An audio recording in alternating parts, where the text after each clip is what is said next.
10 feet by 14 feet. That's the entire kitchen. Inside that space, 2 cooks prepare 200 pounds of meat, 25 loaves of bread, and 500 cookies every single day for 3 months straight, without resupply, without sunlight, without failure. 99% of the morale is here, says one submarine chief, gesturing around the mess deck. This is it. Welcome inside the secret kitchen of a $4 billion nuclear submarine, where food isn't just fuel, it's survival, it's sanity, and it's the reason 135 sailors can endure the most isolated job on Earth. This is the submarine galley. Every submarine has a beating heart. It's not the nuclear reactor, it's not the torpedo room, it's the galley. In the confined, isolated world of submarine service, food is everything. It's the one constant in a life where time blurs into 18-hour watch cycles, where you haven't seen the sun in weeks, where every breath is recycled air. Since World War II, submarine galleys have served the highest quality food in the Navy. Because submarine service depends on volunteers, the Navy ensures the food is always the best possible. But cooking on a submarine isn't like cooking anywhere else on Earth. The galley aboard a Los Angeles or Virginia-class submarine measures roughly 10 feet by 14 feet, smaller than most apartment kitchens. Inside that space, 2 convection ovens, 1 deep fryer, twin soup kettles, an industrial mixer, a tiny sink, and just enough stainless steel countertop to prepare meals for 130 to 170 people. A team of 6 culinary specialists operates this galley around the clock, but only 2 do the actual cooking. 1 during the day shift, 1 at night. 4 meals every 18 hours. Breakfast, lunch, dinner, and mid-rats. Midnight rations for those on the graveyard watch. Submarine cooks are among the elite in the Navy. They prepare, cook, and bake everything from scratch, in the smallest spaces imaginable, with 4 meals in every 24-hour cycle, and they do it while the boat is moving. While systems can fail, while the ocean presses down with millions of pounds of pressure, this is their story. Before any submarine leaves port, it undergoes one of the most critical operations of the entire deployment, the food loadout.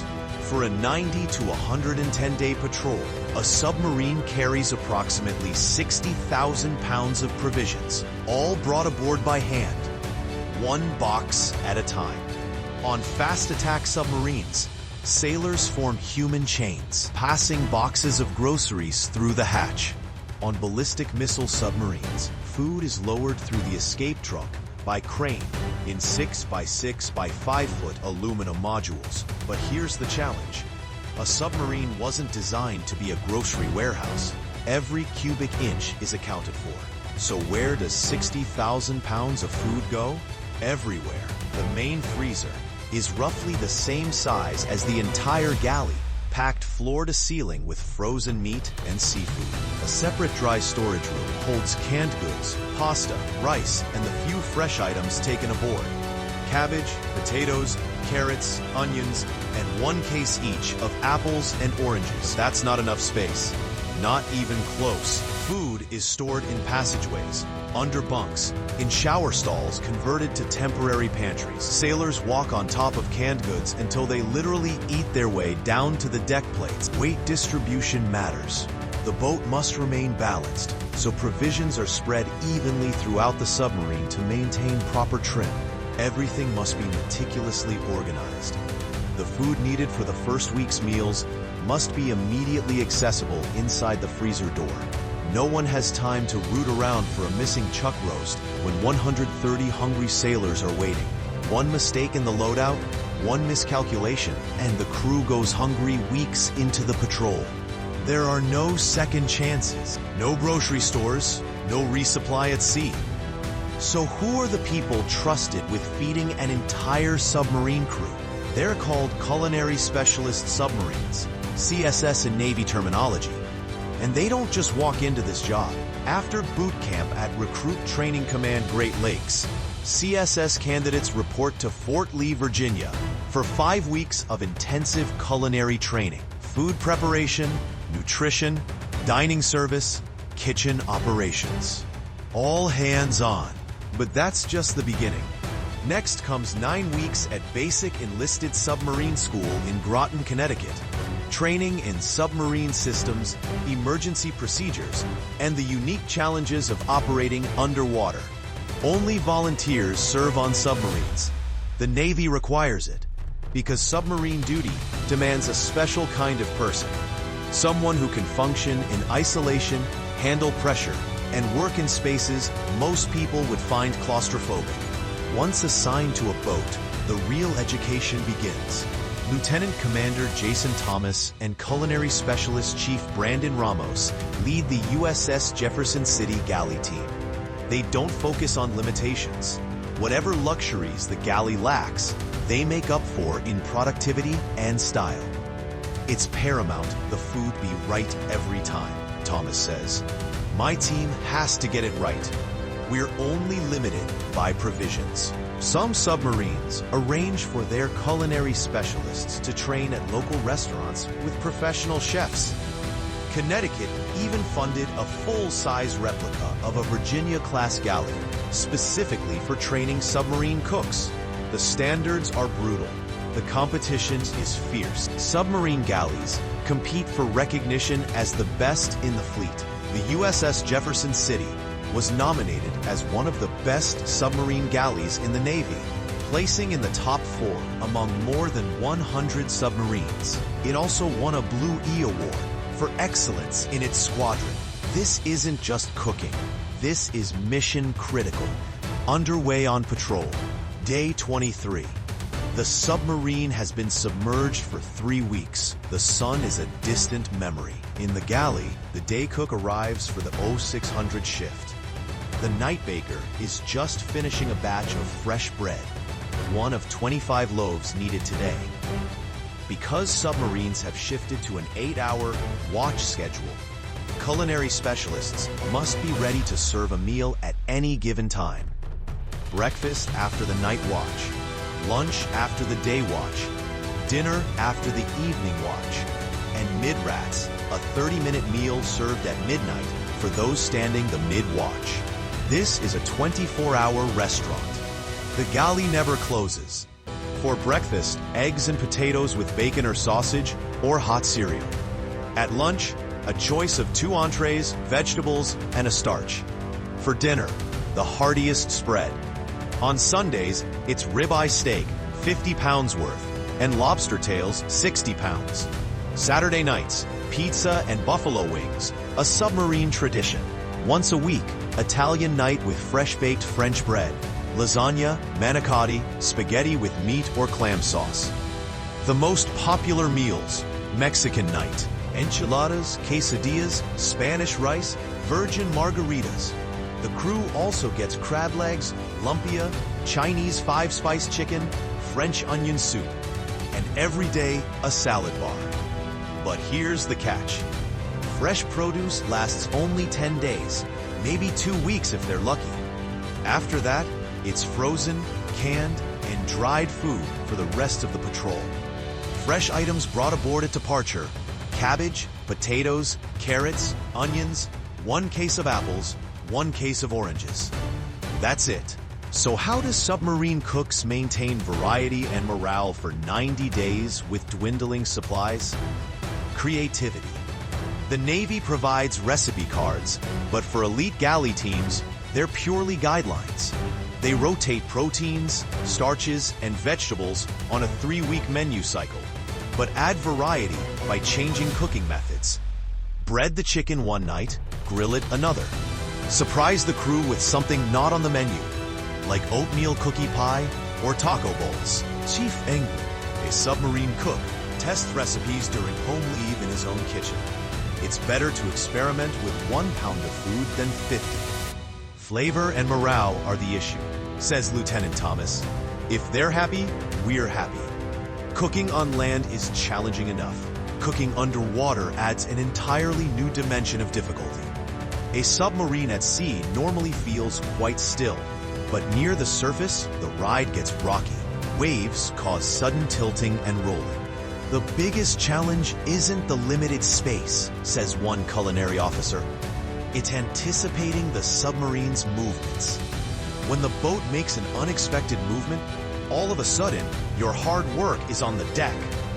Imagine grilling 50 pounds of steak when the boat suddenly angles down 15 degrees for an emergency dive.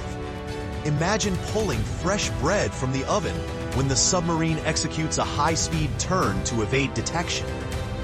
Every pot must be secured. Every tray must be balanced. Spills aren't just messy, they're dangerous. Clean as you go is the byword. Dirty dishes take up precious space, and breakage is a real concern when the kitchen is in constant motion. Then there's the equipment. The CSS has an arsenal. 2 full-size convection ovens, a 40-quart mixer, a 3-by-5-foot grill top, 3 6-gallon steam kettles, 2 submarine-sized deep fryers, 1 microwave, 1 tiny sink. That's it. No fancy sous vide machines, no walk-in refrigerators, no dishwasher. For everything is done by hand, in sequence with military precision. You get the soup going before prepping the entrees. You cut meat and chill it before you're ready to put it on the grill. Maximum efficiency. And then there's the human factor. The galley operates on a 28-day rotating menu cycle.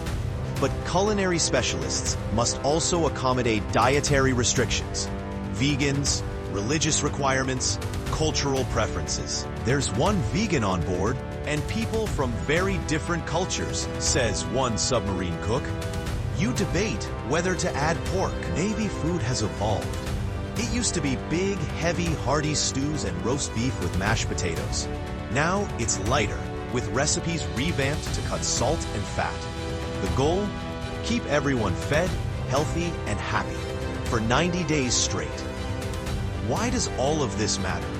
Why does the Navy invest so much in submarine food service? Because on a submarine, food is more than sustenance. It's psychological warfare against isolation. Man, the food had better be good, says one submariner.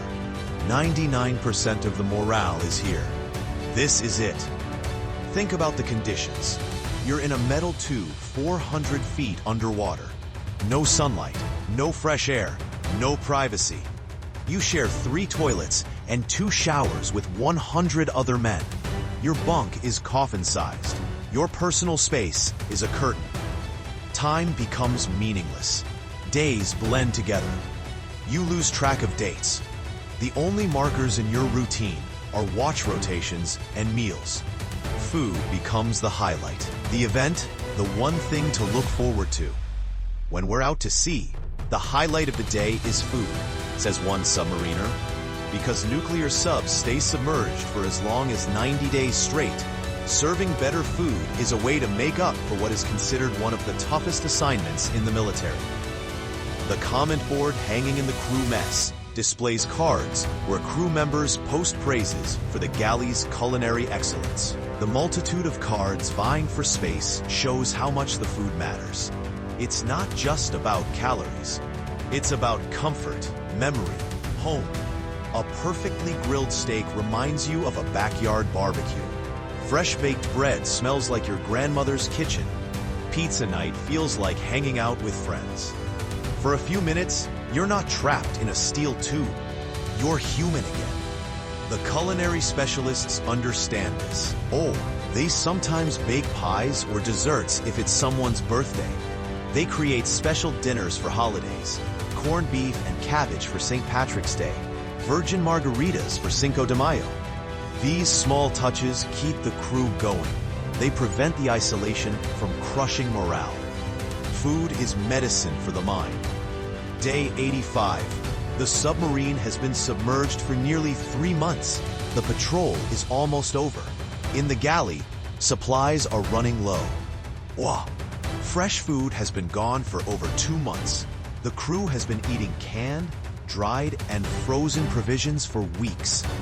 The freezer that was once packed floor to ceiling now has visible gaps.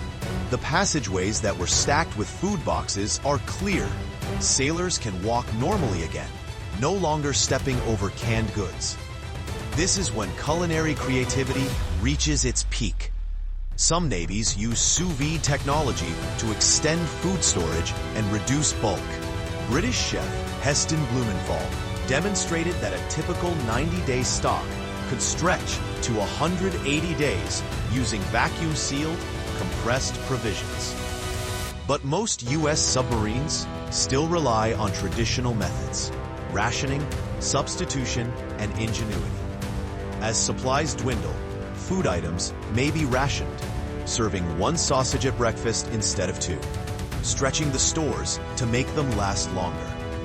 The menu becomes simpler, fewer options, more creativity required to make the same ingredients taste different. But the culinary specialists never compromise on quality. Even on day 89, even with dwindling supplies, they're still baking fresh bread, still preparing hot meals, still maintaining morale. Because giving up on the food means giving up on the crew. And then finally, the order comes. Prepare to surface. The submarine rises from the deep. The hatch opens. Fresh air rushes in for the first time in 3 months. And the crew knows the next time they go under, the galley will be ready. Restocked, prepared, ready to do it all over again. So, what have we learned about the secret kitchen of a nuclear submarine? First, it's not really about the food. It's about the people. Because submarine service depends on volunteers, the food is always the highest possible quality. It's how the Navy says, "We value you. We respect what you sacrifice." Second, the galley is the true heart of submarine operations. You can have the most advanced sonar, the deadliest weapons, the most powerful reactor. But if the crew isn't fed, if morale collapses, the mission fails. A submarine chief put it simply: 99% of the morale is here. This is it.